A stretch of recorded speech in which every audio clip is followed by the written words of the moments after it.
I would like to take a look at the way that Bloomberg presents his defense of miracles performed by Jesus, or rather lays out his objections, or rather lays out other people's objections to them and their critiques, not just on the one but on both sides of the aisle. Specifically, I've chosen to look at the critiques directed towards the miracles performed by Jesus. The critiques are given from a scientific perspective as laid out by Bloomberg in his book, and he begins to lay the debate sort of from the ground up, from the simplest, sort of easy to dismiss arguments to the more complicated arguments. And the more airtight arguments regarding the reliability of the miracles performed by Jesus, as attested to by the Scriptures. The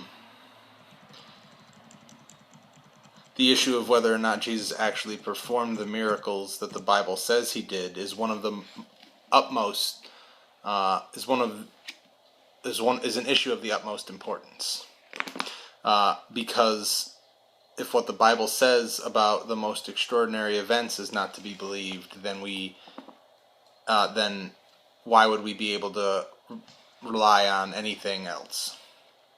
It is also important to understand and have an explanation of and an understanding of the criticisms pertaining to Jesus' miracles, as skeptics and critics tend to go after the more extraordinary and outlandish stories to try and discredit the entire narrative. So when we understand the miracles, when we understand the more outlandish, when we understand the more,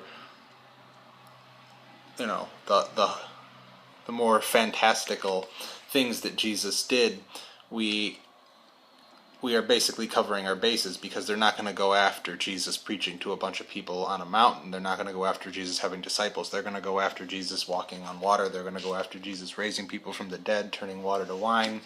So we need to understand these things. Otherwise, our whole presentation of faith is going to be knocked off kilter. What Bloomberg has done is laid out a small sampling of these accusations in order to present an argument and to counter it with that which has been attested in rebuttal against the scientific or the secular method.